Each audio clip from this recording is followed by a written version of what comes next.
गुरुवार को मुरादाबाद में युवा दिवस के उपलक्ष्य में आयोजित भारतीय जनता पार्टी युवा मोर्चा के कार्यक्रमों में हिस्सा लेने आए भाजपा के राष्ट्रीय प्रवक्ता जफर इस्लाम ने पत्रकार वार्ता में कहा कि प्रधानमंत्री नरेंद्र मोदी के नेतृत्व वाली राष्ट्रीय जनतांत्रिक गठबंधन की सरकार ने अपने 9 वर्षों के कार्यकाल में युवाओं को रोजगार मुहैया कराए, महिलाओं को सुरक्षा दिलाई, गरीब तबके की महिलाओं को निःशुल्क रसोई गैस उपलब्ध कराई, किसानों को उनकी फसल का मुनासिब दाम दिलाया, देश भर में चौमुखी सड़कें व हाईवे दिए, कोविड-19 जैसी महामारी के लिए वैक्सीन उपलब्ध करवाई।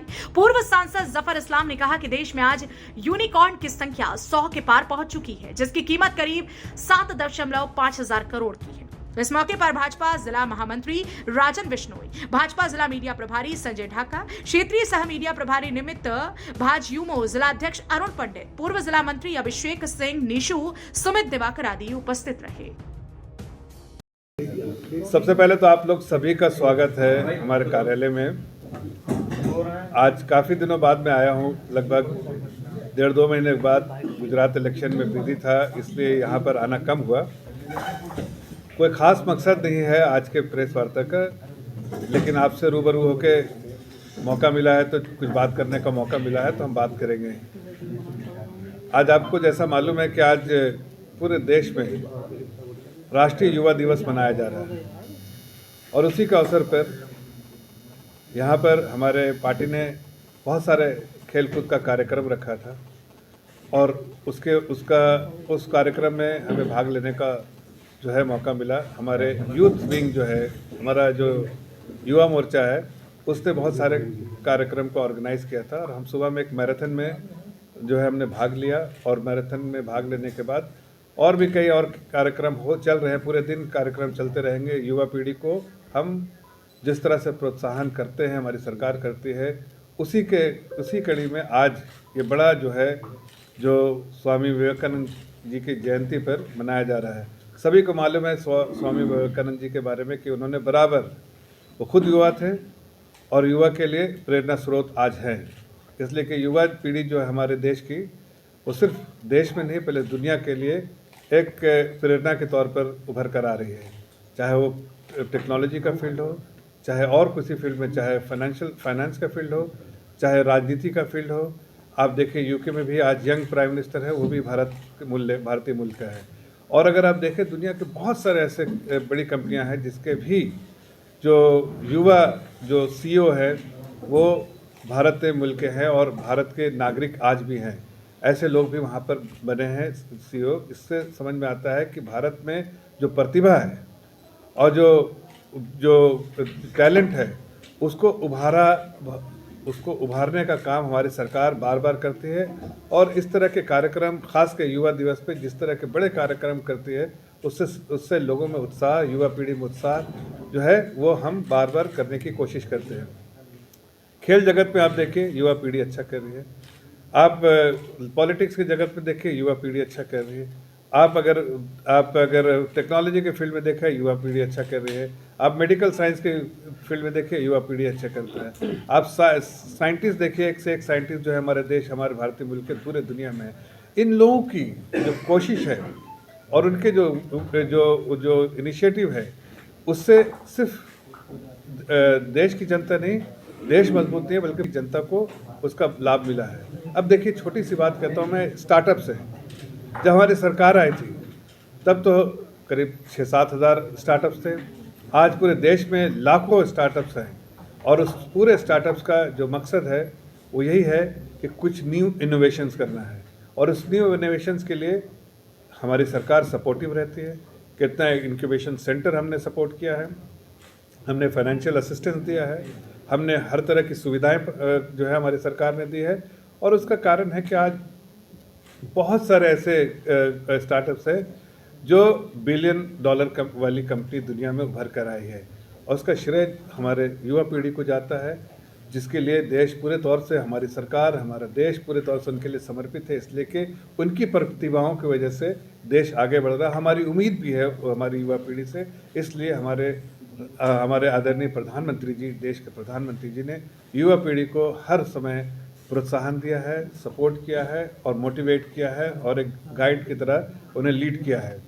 आप अगर आप स्टार्टअप्स में देखें तो आज कितने सारे एम्प्लॉयमेंट जनरेट कर पाए हैं हम। इसलिए कि स्टार्टअप जो है यंग टैलेंट है, उसमें यंग टैलेंट जो है कई ऐसे इनोवेशंस करती है जिससे कॉस्ट ऑफ लिविंग घटती है, जिससे एफिशिएंसी जो है बढ़ती है। तो ज़िंदगी के आम रोज़मर्रा की ज़िंदगी में और ऐसे बड़े चीज़ों में भी इन नए इनिशिएटिव की वजह से, इनोवेशन की वजह से फ़ायदा हुआ है और युवा पीढ़ी ने उसका एक जो है बड़ी अहम भूमिका निभाई है। हमें पता है कि 2030 में जो हम कहते हैं डेमोग्राफिक डिविडेंड, हमारे यहाँ युवा पीढ़ी जो है वो दुनिया में सबसे ज़्यादा यंग नेशन जो है हिंदुस्तान होगा 2030 तक। सबसे ज़्यादा जो है यंग वर्कफोर्स जो है हिंदुस्तान में होगा। हमारी इकॉनमी जो आज जो है 5वें नंबर की इकॉनमी है, दरवाजे खटखटा रही है जो कि तीसरे नंबर की इकॉनमी बनने के लिए, और उसमें योगदान, बहुत बड़ा योगदान जो हमारी युवा पीढ़ी, आने वाली पीढ़ी के लिए का होगा। और इसीलिए सरकार ने ये कोशिश की है कि इस यंग टैलेंट को, यंग फोर्स को सही गाइडेंस दिया जाए, सही उनके लिए जो है एनवायरनमेंट क्रिएट किया जाए। और पिछले 8 सालों से आदरणीय प्रधानमंत्री जी ने इस युवा पीढ़ी को हर तरह से संपन्न सपोर्ट करने की कोशिश की है। देखिए, बेरोजगारी का पैमाना जो है वो मापदंड है, उसको देखने का तरीका जो है अलग अलग एजेंसीज़ का है। कोई प्राइवेट एजेंसीज़ के नंबर वो आंकड़े लेते हैं CMAI का, लेकिन सरकार अपने हिसाब से देखती है।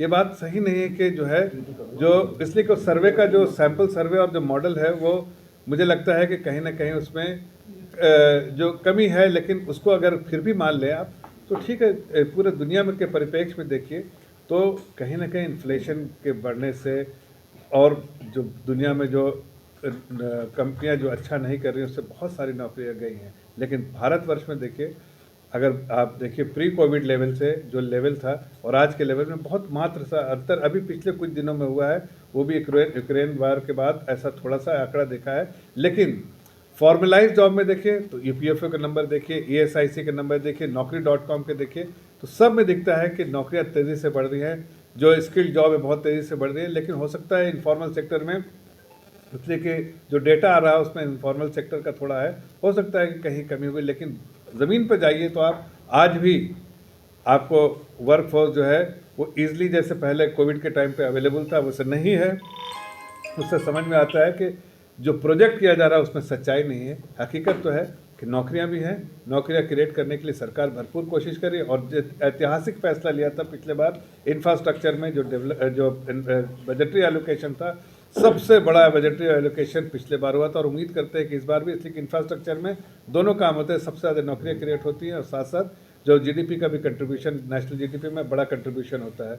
तो दोनों को ध्यान रखते सरकार फिर उम्मीद करता हूँ कि बड़ा बजटरी एलोकेशन करेगी और जो मार्जिनली जो आपको नंबर दिख रहे हैं वो भी इम्प्रूव होते दिखेंगे। इसलिए कि जो इन्वेस्टमेंट बाहर से आ रहा है, जो बाहर से FDI आ रही है और जो ग्रीन फील्ड प्रोजेक्ट में जो इन्वेस्टमेंट हो रहा है, उससे blue collar job, white collar job दोनों बहुत बड़ी मात्रा में आएगी। और गति शक्ति जैसे इनिशिएटिव जो सरकार ने ली है, जो लॉजिस्टिक को, जो प्रॉब्लम को जो सॉल्व किया है, उससे सिर्फ नौकरियां बढ़ेंगी। बहुत सारी बाहर की कंपनियां इंडिया में अपने सेटअप, अपने शॉप को, अपनी कंपनियां के फैक्ट्रियां लगाना चाहती हैं। और आगे आने वाले दिनों में जो सरकार ने स्ट्रक्चरल रिफॉर्म्स, बहुत सारे पॉलिसी रिफॉर्म्स किए हैं और इस तरह के जो इंसेंटिव दिए हैं, उससे सिर्फ नई कंपनियां आएंगी और जॉब ही जॉब होगा हिंदुस्तान में।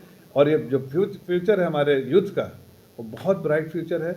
इसलिए कि कम से कम 500 ऐसी कंपनियां, 575 ऐसी कंपनियां हैं जो ग्लोबल जाइंट है, वो हिंदुस्तान में कहीं ना। देखिए, बेरोजगारी का पैमाना जो है वो जो मापदंड है उसको देखने का तरीका जो है अलग अलग एजेंसीज़ का है। कोई प्राइवेट एजेंसीज़ के नंबर वो आंकड़े लेते हैं CMAI का, लेकिन सरकार अपने हिसाब से देखती है।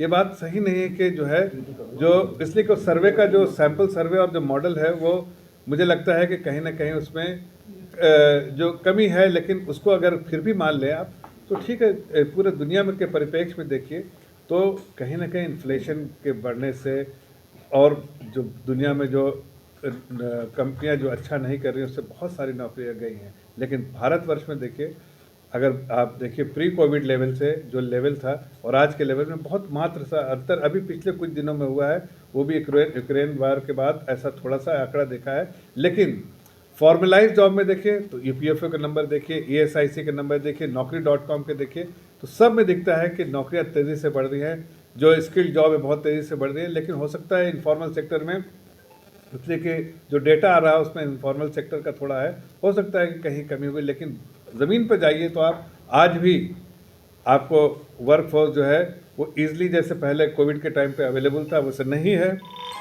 उससे समझ में आता है कि जो प्रोजेक्ट किया जा रहा है उसमें सच्चाई नहीं है। हकीकत तो है कि नौकरियां भी हैं, नौकरियां क्रिएट करने के लिए सरकार भरपूर कोशिश करी और जो ऐतिहासिक फैसला लिया था पिछले बार इंफ्रास्ट्रक्चर में, जो बजटरी एलोकेशन था, सबसे बड़ा बजटरी एलोकेशन पिछले बार हुआ था और उम्मीद करते हैं कि इस बार भी, इसलिए कि इंफ्रास्ट्रक्चर में दोनों काम होते हैं, सबसे ज़्यादा नौकरियाँ क्रिएट होती हैं और साथ साथ जो जीडीपी का भी कंट्रीब्यूशन, नेशनल जीडीपी में बड़ा कंट्रीब्यूशन होता है। तो दोनों को ध्यान रखते सरकार फिर उम्मीद करता हूँ कि बड़ा बजटरी एलोकेशन करेगी और एक जो मार्जिनली जो आपको नंबर दिख रहे हैं वो भी इम्प्रूव होते दिखेंगे, इसलिए कि जो इन्वेस्टमेंट बाहर से आ रहा है, जो बाहर से एफडीआई आ रही है और जो ग्रीन फील्ड प्रोजेक्ट में जो इन्वेस्टमेंट हो रहा है उससे blue collar job, white collar job दोनों बहुत बड़ी मात्रा में आएगी। और गति शक्ति जैसे इनिशिएटिव जो सरकार ने ली है, जो लॉजिस्टिक को जो प्रॉब्लम को जो सॉल्व किया है, उससे सिर्फ नौकरियां बढ़ेंगी। बहुत सारी बाहर की कंपनियां इंडिया में अपने सेटअप, अपने शॉप को, अपनी कंपनियां के फैक्ट्रियां लगाना चाहती हैं और आगे आने वाले दिनों में जो सरकार ने स्ट्रक्चरल रिफॉर्म्स, बहुत सारे पॉलिसी रिफॉर्म्स किए हैं और इस तरह के जो इंसेंटिव दिए हैं उससे सिर्फ नई कंपनियां आएंगी और जॉब ही जॉब होगा हिंदुस्तान में। और ये जो फ्यूचर है हमारे यूथ का वो बहुत ब्राइट फ्यूचर है, इसलिए कि कम से कम 500 ऐसी कंपनियां, 575 ऐसी कंपनियां हैं जो ग्लोबल। हमारी पार्टी के बारे में कह सकते हैं कि हमारे राष्ट्रीय अध्यक्ष, हमारे गृह मंत्री जी, हमारे आदरणीय प्रधानमंत्री जी ने बराबर पार्टी के कार्यकर्ताओं को एक ही निर्देश दिया, लीडर्स को एक ही निर्देश दिया है कि हमें सिर्फ सेवा करनी चाहिए, हमें बयानबाजी नहीं करनी चाहिए। इसलिए मैंने वो बयान नहीं पढ़ा है, लेकिन हम अपने पार्टी की पॉलिसी के बारे में कह सकते हैं कि हमारी पार्टी एक डिसिप्लिन पार्टी है। हम सब उन कार्यकर्ता उन डिसिप्लिन सोल्जर्स हैं। हमारे पार्टी की लीडरशिप का बहुत क्लियर जो है सोचना है कि हमें सेवा करनी चाहिए, हमें बयानबाजी से दूर रहना चाहिए। अगर कोई ऐसा करता है तो पार्टी उस पर ज़रूर कार्रवाई करती है या उसका संज्ञान लेती है और जो उचित कार्रवाई होती है वो करती है। मुरादाबाद से फजल अहमद के साथ अंकित सिंह की रिपोर्ट, एक्सप्रेस न्यूज।